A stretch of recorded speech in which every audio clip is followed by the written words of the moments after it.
All right, gang, I am off to the cinema tonight to go check out the new horror thriller, Get Out. No.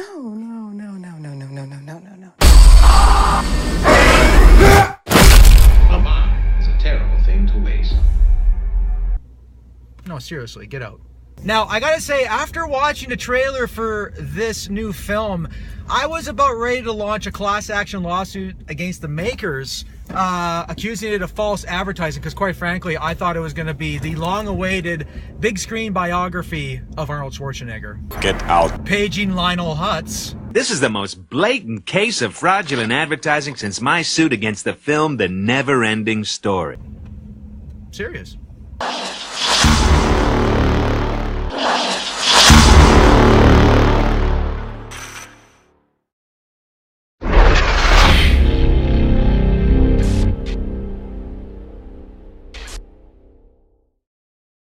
All right, gang, I just got out of Get Out! I'm also caught in a massive snowstorm, so I'm going to try and do this review while trekking through the hellish Arctic wasteland that is the famed Canada's. Canada. It was a frozen, hostile wasteland. This movie, obviously, is not the long-awaited biopic of the life of Arnold Schwarzenegger. Get Out. What it is a new horror slash thriller slash satirical comedy from writer-director Jordan Peele. Now, if you're not familiar with Jordan Peele, he is 50% of the Comedy Central dynamic comedic duo known as Key and Peele, and they previously wrote and starred in last year's very underrated comedy Keanu, which combined two of my favorite things: the word Keanu and cute kittens.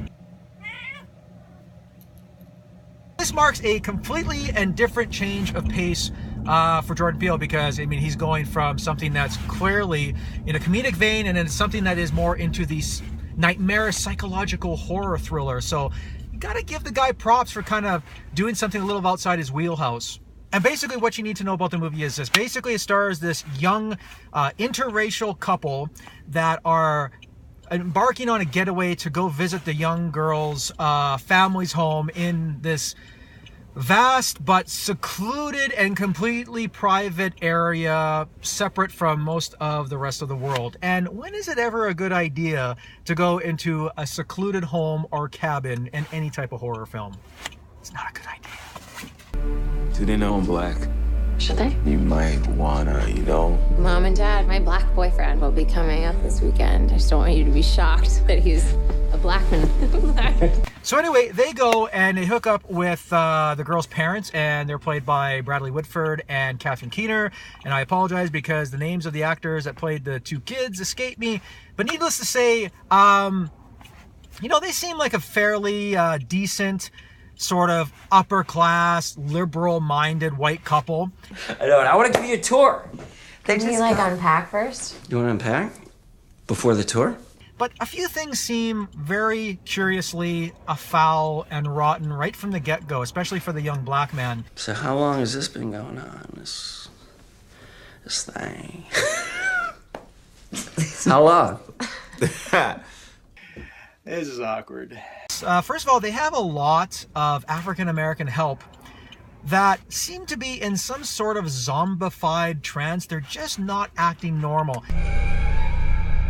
We hired Georgina and Walter to help care for my parents. When they died, I couldn't bear to let them go. And then as the weekend progresses, things begin to unravel, and I don't want to go any further with the story because that would be engaging in spoilers, but let's just say that the young man's paranoia about his girlfriend's parents' potential racism unravels in truly unsettling and unnerving ways. Do you smoke in front of my daughter? I'm gonna quit. She'd take care of that for you. How? Hypnosis. I'm good, actually. You ready for this? I'm back in the beat.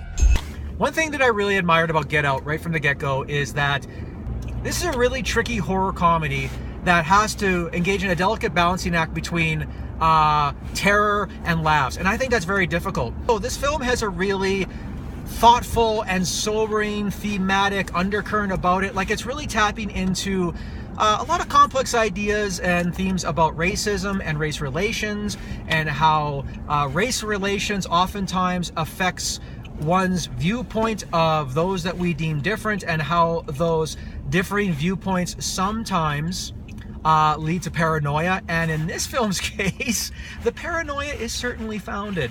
Sir, can I see your license, please? Wait, why? Yeah, I have state ID. No. He wasn't driving. I didn't ask who was driving. I asked to see his ID. Yeah, why? That doesn't make any sense. Here.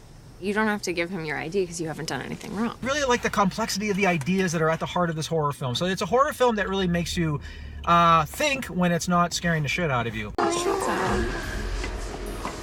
Okay. Oh. Not bad. Hey, Nielsen. Another thing I really admired about it too is that it's a very slow burn affair. This is a horror thriller that demands a lot of patience and respects the patience in viewers. It's not hammering home a high body count or a lot of violence and a lot of gore, even though there is a lot of that in the final third. A little bit more on that in a second. But Peele sort of, again, he respects the attention span of his audience to go with him on the journey of this film so that he can slowly peel layers. Peele? Oh, are you stupid?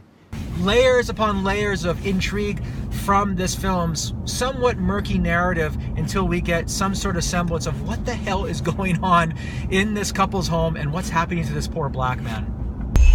Good to see another brother around here. Chris was just telling me how he felt much more comfortable with my being here. Get out. Sorry, man. Get out! Yo! Performances in the film are really quite solid as well.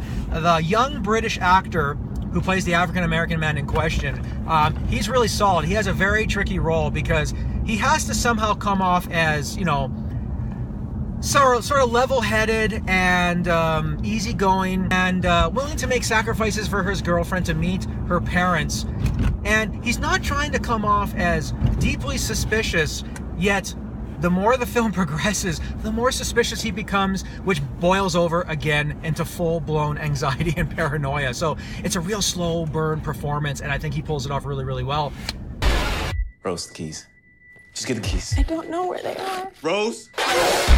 You know, Bradley Whitford and Catherine Keener, they also have very tricky parts because they have to play this very congenial-minded couple who have this false facade of kindness and liberal-mindedness, yet at the same time they have to suggest a dark menace to their characters, and they also have to suggest characters that don't, you know, lay all of their cards on the table right from the get-go, to the point where you really are having doubts about them. Are they really a nice couple, or are they really a despotic and mean couple that have vile motives for this man? She's right. I'm wrong. Attaboy. Better get used to saying that. Please, I'm so sorry. Oh, yeah, I'm sorry. She's right. I'm wrong. See?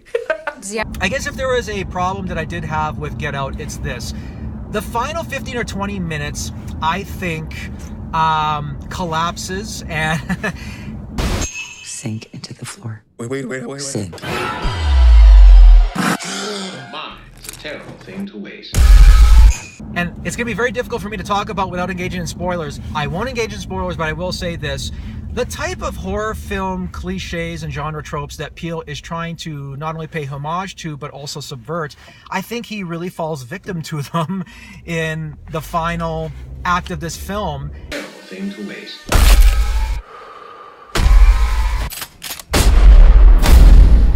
Like, for example, you know, jump scares with methodical musical cues that tip that off. That is so overdone in horror films. And then, of course, we have, you know, the genre cliche of, you know, a character that was once thought dead that miraculously resurrects himself to attack again. And, like, little things like that. It's like, are we really going there, Jordan? Oh, no.